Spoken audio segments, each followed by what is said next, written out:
Welcome to Heightening Headlines, Improvising the News, the improv comedy news show featuring Ryan Charnoky and Alec Shea. So hi, I'm Alec. I'm a voice actor, music composer, improviser, sound effects creator, person. That's me. Yeah, I'm Ryan. I'm a software developer, I'm an American, and I'm a comedian. Oh yeah, I'm Australian. I'm from Tasmania, the land of devils. We started, Alec and I started an improv group together 2 years ago. Yes, here in Munich, Germany, we started. As if there's gonna be people in like China listening to this. Like there could be. If you're from China, if you're from China, ni hao. Sorry, ni hao. What's up? Ni hao what's up. I wanted to say the casual Chinese greeting of "What's up?" Ah, okay. Didn't know that. We started kind of technically the third English improv group in Munich. Yeah. And called A Void in Improv. Yes. We've been running 2 years now. Yes. Been running 2 years now. And from that branched an amazing group of improvisers, friends, and some really fun improv, as well as 2 shows. So I'm producing a comedy battle show, theater sports style show. Yeah, and I run a duos only long form show.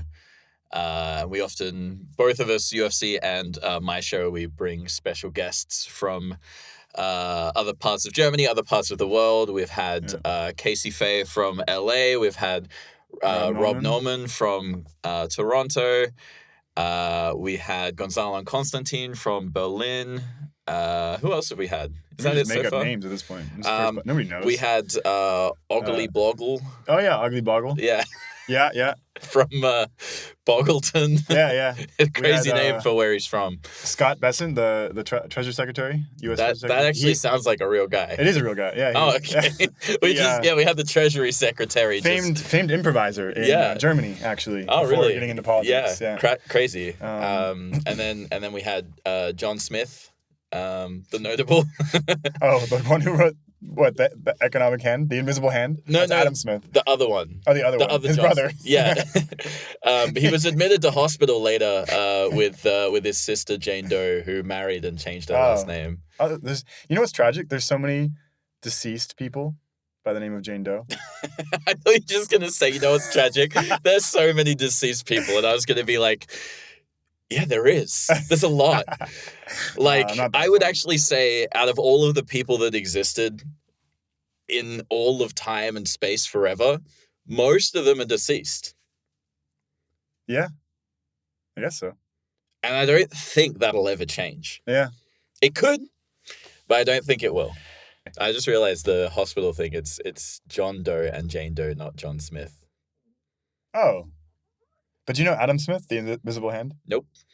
It's the economic theory of capitalism, the precursor of like the invisible hand of capitalism, essentially. Like competition is the invisible hand pushing things forward. This is definitely not true. I'm remembering from like 15 years ago. But no, it's Adam Smith, and he wrote the invisible hand, or coined the term invisible hand. I do this a lot. I know surface level details of a topic, but I didn't even encourage you to go into deeper information about this guy that you clearly don't know that much about. You brought him up, and I was like, cool, we could just move on. But you're like, no, I'm gonna push myself and intentionally start spreading some misinformation here. No, I'm not. It's not misinformation. I know that part is true, but like, it's not misinformation if it's like you're not sure. I don't know. Well, he sounds like an interesting guy. I'll Google him later. No, you won't. I might.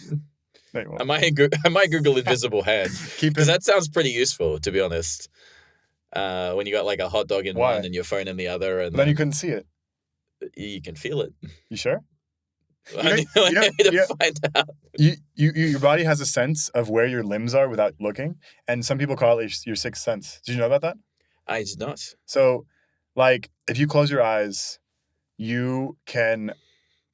move your limbs around in a way where you know where they are in space. That's true. That's not due to like taste or smell or sight or anything. What are you doing? Sorry. I just wanted to see if I could feel myself giving the middle finger even though my eyes are closed. Well, The answer was yes. yeah. Everybody could. All our China people. What if we blow off in China? Like just pop off in China. I would love that. Yeah. China is an awesome market to be popular in. I work in the video game industry, and China is like the biggest market after English. Like, I don't know if the US is even the biggest market. China might be bigger for video games. Huh. No, maybe that's not true. But at the very least, after English release, simplified Chinese is the most profitable, best language to release in. Have you dubbed any games in Chinese? I haven't dubbed games in Chinese. I've dubbed Chinese games in English. Oh, okay. Yeah. Oh, yeah, that would make sense. Yeah. Mostly we need this games. We need this game translated from English to Chinese. Let's get an Australian white dude. Yeah. That's where we're gonna go. Oh man, because there's not enough Chinese speakers. No, clearly. Oh man. And that's where they went wrong. Yeah. Yeah. No, that makes total sense. Like, my friend is in China right now. He's Chinese. And he sent me pictures of the food. Like, he sent like 10 dishes. I swear 8 of them had fish in them. Which is, makes sense. And they all looked exotic. Also, they looked AI generated, which is a scary thing. Our kids are going to look at this and be like, that's AI. You weren't that funny. Apparently, I was going to say a different thing talking about it's the same in Japan. All of the food, it's got fish in it. And oh, yeah, because Alec lived in Japan for like 6 years? 4.5, yeah. But same thing. Apparently, according to something that I read on the internet, which means it's definitely true, kids, at least in this one particular school, I think it was just a story from some parent, they were talking about kids were using that's AI to mean like that's fake, but not in the sense of like they were looking at a picture and going, that's AI. It's like if someone said a lie and they didn't think that the lie was true, they'd go, that's AI, which is kind of crazy. I think it's so funny how the tech corporations are like trying to push AI and they're like, no, it's all good, guys. It's going to help us. Yeah. And the overwhelming popularity or like the majority of people are just totally against it. Like, I don't know what the last product is or the last thing is where just everybody's against it. But, the rich oligarchs are like, guys, this is going to help everybody. Like, have you seen that webcomic? I think it's a single panel. I can't remember, but it's like a tech dude giving a presentation and he's like, we've just invented the torment nexus, inspired by the book Don't Invent the Torment Nexus. Yeah, exactly. It's the same subtext of It's like, it's almost the more that they push and try to convince that this is good for society, the more people push back. I think I was listening to a podcast that was saying the more something has AI, it was an Instagram video, the more AI a marketing ad has, the less people like it, objectively. And people can spot AI-generated content. And it's like, there's certain companies that are going more AI because they're saving money, but then people are really pushing back on the quality of it and stuff. The new Call of Duty had some AI-generated images in it, and it absolutely tanked all of the reviews and everything. Yeah. I didn't play it, but apparently it was very easy to identify which parts were AI, and it destroyed the game's reputation. Yeah, it's what little reputation the game still had. Yeah. It's really a walking a fine line because it's inevitable, I think, at least in parts of society, like background images in games. I think it's not going to be held out forever. But like you said, I mean, for a while, I think humans will just totally reject anything with AI. How long that will last is to be seen, as anybody's guess. And I think the person who can sort of say that, no, the trade-off is worth it, we're going to use AI despite some backlash because enough people are going to appreciate it and it's going to save us money. And whoever hits that niche is going to be successful. It's probably already being hit.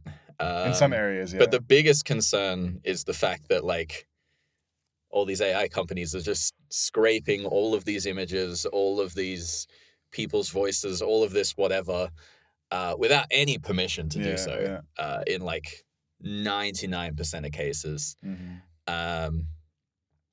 And that's pretty crazy because you're very active on social media. Yeah. That probably already means that there's a number of AI out there that have scanned your videos, taken your voice, and probably taken your image as well, and they could create a fake video of you speaking with your voice. Yeah.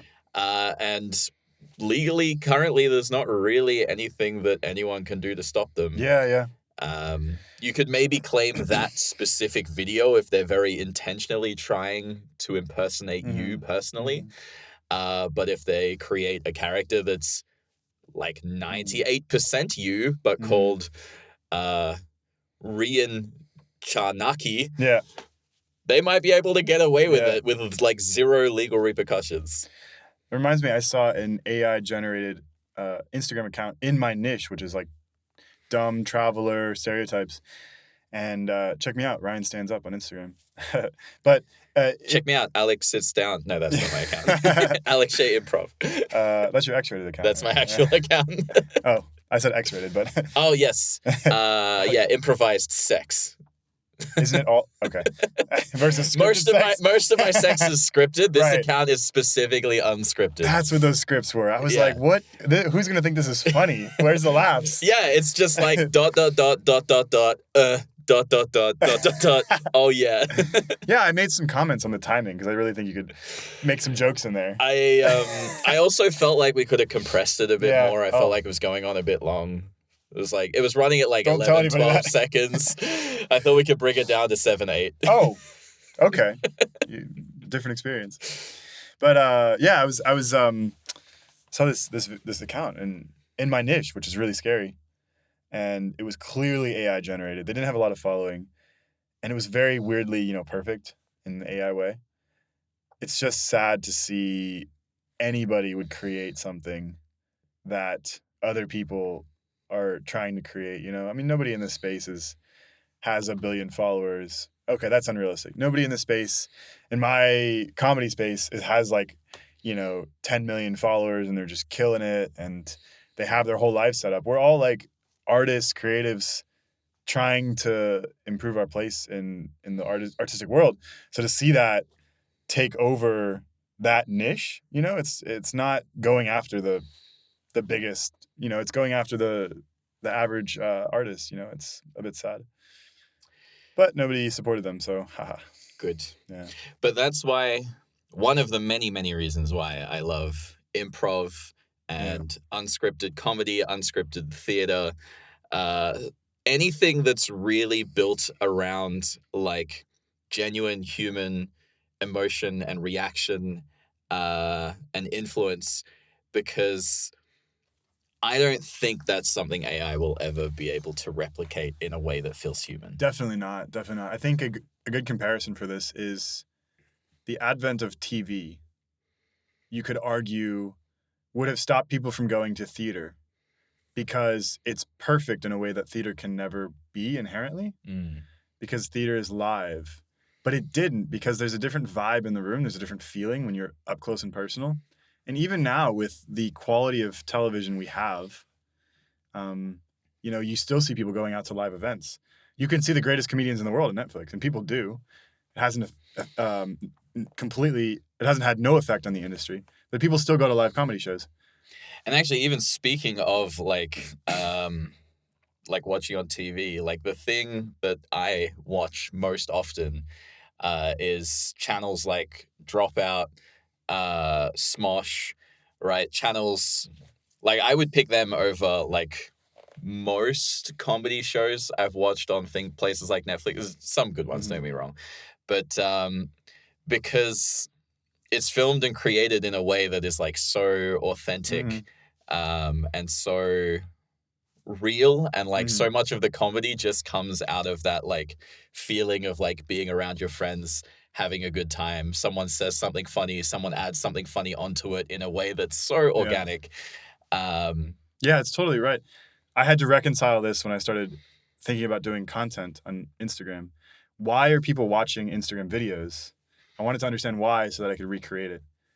And it turns out when you follow somebody, you're following a person and a personality, and it makes you feel very close to them in a way that TV can never replicate or celebrity can never replicate. Like the top level celebrities, people, there's a place for them, but there's also a place for somebody who feels like your friend, who you're relating to in a way. And the reason is because of the imperfections. Yes. Because they're not perfect, because some of their Exactly. videos are not funny. You're like, why did they think this was funny? It's an insight into their brain that you can't get for polished sets and materials. And it's also times where you hear them break or times where you see a false edit is like, oh, wow, this could be something that my friend made because he just put it together and we feel very close. I just think for that reason, you know, humans have this desperate need for connection, for societal belonging that can't be replaced by technology ever. And, you know, like there is a place for AI somewhere, but I think that basic human need of connection and belonging in a society is what's driving, it's what drove, you know, content from movies, TV to content creators. Yeah. That desire to feel closeness to the art and the creator. The actor. And for me, it extends like beyond acting and comedy and that kind of thing as well. Like I obviously do a lot of music composing. I do that on my computer and I use samples, which is basically like sample libraries for whatever instrument. Someone goes through and records every single note on that instrument one by one. And they record it soft, medium, loud. You know, they record it with different instrument techniques so that I, at my computer, have as much flexibility as possible to make it try and sound as real as possible, even though it's sort of programming a series of recordings to make it sound like it's an actual person. Mm-hmm. But as soon as I go and hire someone who actually plays that instrument, who is like an expert at what they do, an absolute artist,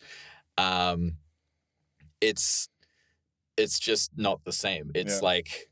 It's so much better. It has all of the things that I want done in a way that I could never program the sample library to be able to do. And it has their own like unique way of just doing things, whether it's the way that they play a particular note or like a particular pause that they make that like I never would have done. And even if I tried, it wouldn't have felt the same. Totally, yeah. It's really interesting how it crosses domains. And how we as humans react to things. Yeah.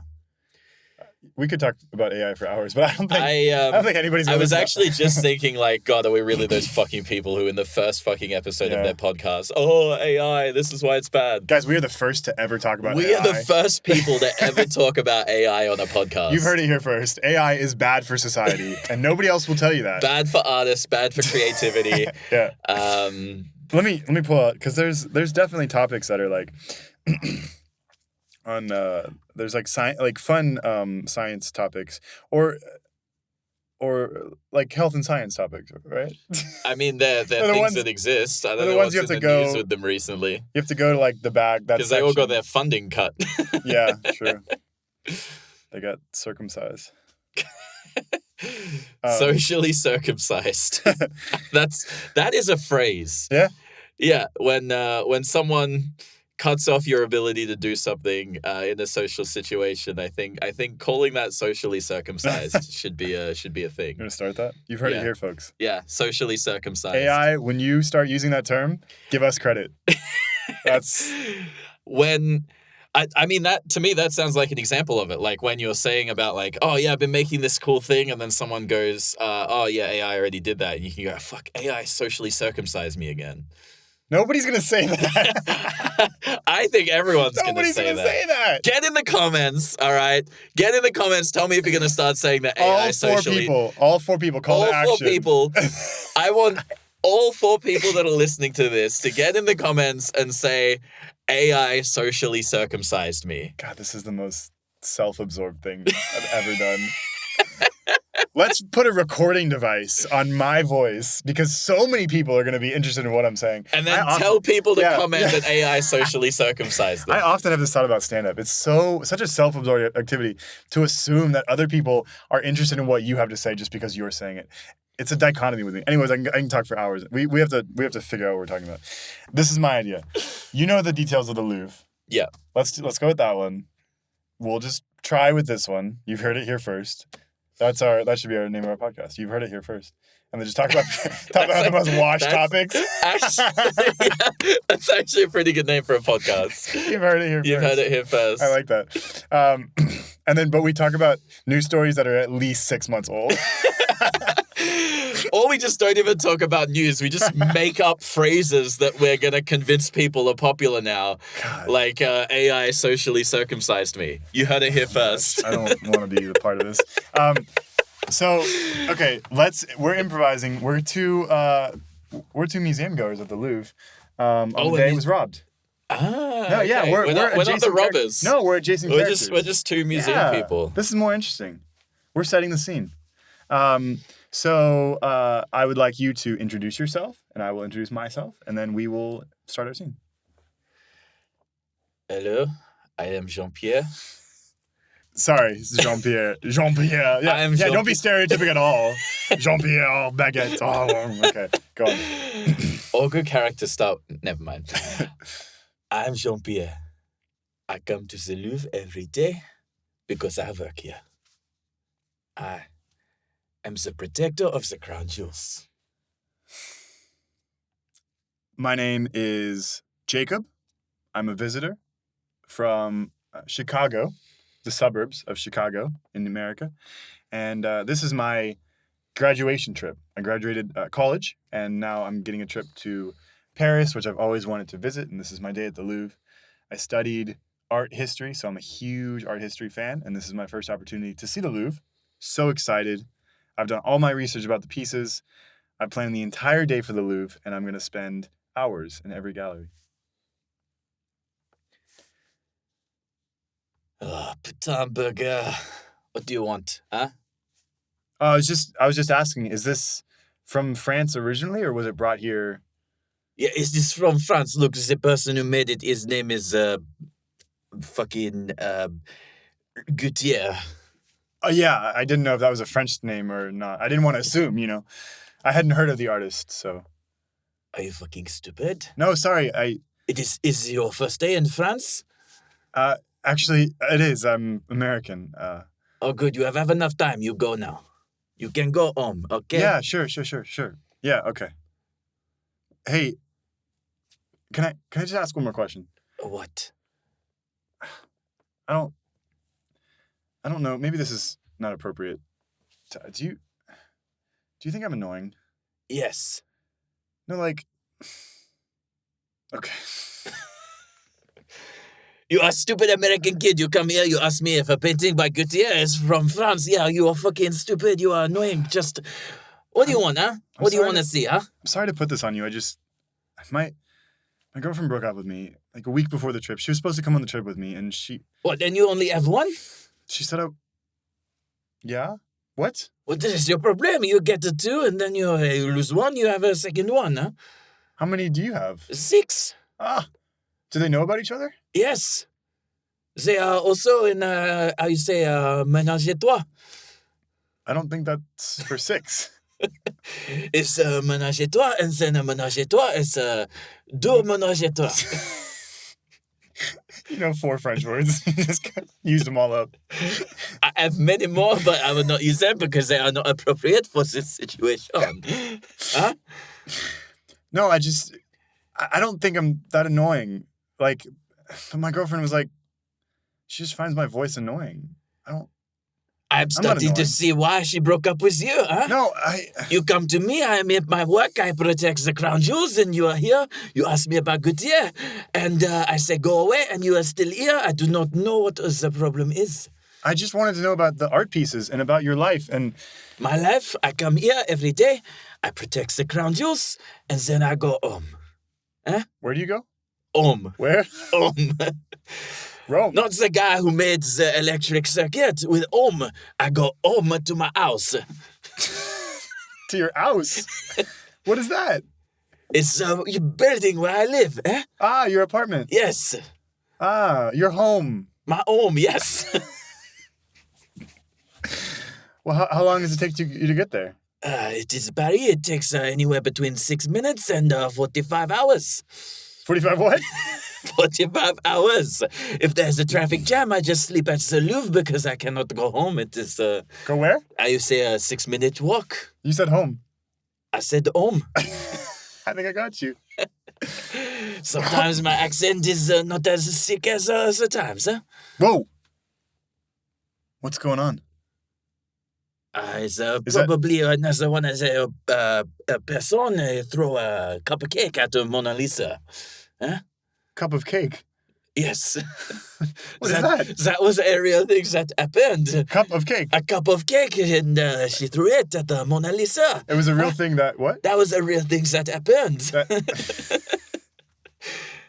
I hadn't heard of that, but why are those guys breaking the window down? It's being cracked. They are probably the window cleaner. Huh? It's not my problem. No, but they're cracking the window. Isn't it? The alarms are going off. Probably needs to be broken so they can fix again, huh? The alarm going off doesn't alarm you. No, it happens every day. Do you know these guys? Are they permits or something? No, but they look nice. What do you mean they look nice? They say look nice. Maybe later I ask if they want to be friends. We have a cigarette. I go home. Go where? I go home again. Where? I go back to my home with a cigarette and the two friends, eh? You just make friends that easily. Yeah. You must not be really French. I'm very good at making friends when they are not annoying little American boy who keep asking questions about Gautier. He is obviously French. Huh? They're coming closer. Shouldn't we get out of here? Up to you. It is my job to be here when... Oh my gosh, they just cracked that case. They're stealing the jewels. Oh no. Not my problem. What? It literally is your problem. I mean, my job is to protect the crown jewels, but if they get stolen, then what can I do? These were your friends. They're not my friends yet, but maybe we have a cigarette and we go back to my home later. Where? Huh? Back to my home later. Your omelet? My home. Oh, okay. What? American, you are so stupid. Every time I say home, you think I'm saying something else. Huh? Look, you have to do something. They're stealing the crown jewels. What can I do? And based on my research, this scene has like a minute left of action. So, it is too bad. I cannot do anything. They've stolen 6 out of 8 pieces. I assume they're going to steal 9 pieces, and then drop one on the way out. Maybe I come stop them after I have my cigarette. Huh? How many? You don't have a cigarette. I go have one now. You what? I go have one now. You go what? I go have one now.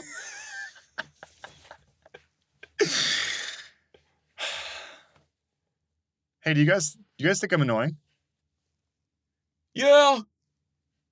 Yeah, you're pretty annoying. You speak English? Yeah. Yeah, we're gonna catch a flight to Bulgaria after this. You sure? Yeah. I'm pretty sure you didn't go to Bulgaria. Where'd we go? Algeria? Yeah, we're going to Algeria, I guess. You had to ask me where you're going? To be honest, I knew we caught a flight, but I didn't really know where we were going. I also didn't know you guys were American. Wow. No, we're just really good at English. I watched a lot of Simpsons growing up. Okay. That's kind of where I got the inspiration from. You know that episode where Homer is supposed to protect something? Yeah, I love that episode. And then it turns out that Abe Simpson's friend, the other old guy, yeah, he's the cat burglar. You guys have a lot of time for jewel thieves. We got 8 minutes. I'm pretty sure it was like 6. No, it was definitely 8. That part I do remember from the news story. Yeah, but that was from like the break-in to the exit. Not... Oh, yeah. We got 8 minutes overall, so we got like 4 minutes here. Okay, let's keep talking. Yeah. What's your favorite episode of The Simpsons? Do you remember the one with the horse? There's so many. Can you tell I haven't watched The Simpsons? Dude, are you American? Pierre, what are you doing? You're smoking inside? Yeah, I got bored of this conversation, so I thought maybe I have my cigarette. I'll let you guys finish talking. You are being annoying together, so he is not my friend anymore. There's signs all over that say you can't smoke. That is not my problem. It's literally your problem. My problem is when my boss tell me I do a bad job. He had not said that so far, but also he is probably at home. Where? At home. Ah. There's so many people in Rome. Hey, you still didn't tell me your favorite episode of The Simpsons. I really want to know. I kind of want to know before we get out of here. Yeah, sure. The one with the horse, the talking horse. Okay. I don't think that's an episode, guy. Oh, sorry. I'm thinking of Mr. Ed's. I don't know what that is. Good point. It's the episode where Marge, right? She's Yeah. Marge That's Homer's wife. goes shopping. Yeah, that's a good one. To be honest, I don't know which one you're talking about, but I'm kind of feeling awkward in this situation. I kind of wish we hadn't started talking, and now I kind of get what that French guy means about you being annoying. No, I'm not annoying. Look, I can prove it to you. It's just Look, I'm sorry, we're running out of time. We got to take these jewels to Algeria or whatever. wait, Sorry. Good luck with your girlfriend that dumped you or whatever. guys. Bye. You dropped one. Wait, You forgot the jewel. Pierre. What are you doing? You're the most useless guard ever. Welcome to France. And scene. That was fun. That was very fun. We can't high five on a podcast. That's the corniest freaking thing ever. We can cut that. Yeah, no, can we're cut not that. cutting that. No. Oh, fuck. Guys, we just did a scene. We just did a scene. You guys want to do improv? Woo! Have you seen the? We're actually at 40 minutes, by the Yeah? way. So, Hey, cool. That was fun. Yeah, we can do our closing remarks. All right.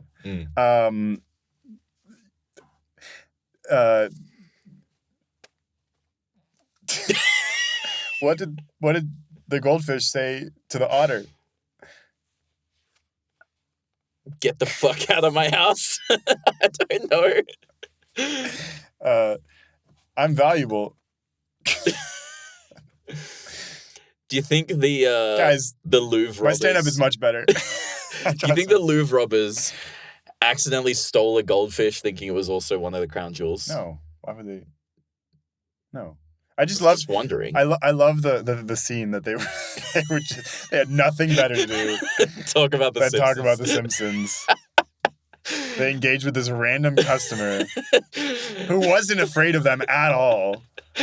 And who apparently knew nothing about the Simpsons. Yeah. Despite being American. Okay, sorry. It's not Jacob's fault. He's trying his best, okay? I'm really curious if that was you in character, if you, Ryan, have not actually watched. Really? I haven't What? seen I don't watch That's a lot of crazy. stuff. Yeah, I know. I don't watch a lot of stuff. Oh, man. You're missing like Actually- a third of millennial humor. Yeah. And it The shows. gold standard of humor. It shows with that fucking goldfish joke, Ryan. If I had watched The Simpsons, that joke would have been If you had watched The hilarious. Simpsons, at the very least, that goldfish would have had 3 eyes. What? See, that's a joke you don't get because you haven't fucking watched The Simpsons. No, actually, when growing up, my parents wouldn't let me because it was like adult humor. That's what they told me.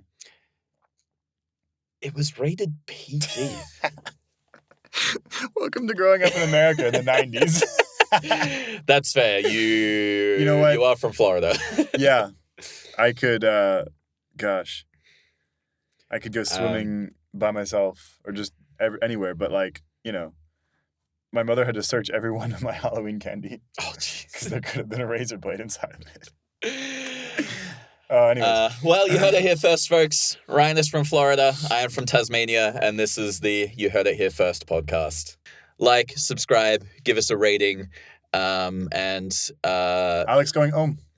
I'm going and you are going into the comments to write AI socially circumcised me. Bye. Bye. Thanks for listening to Heightening Headlines. Tune in next week for more.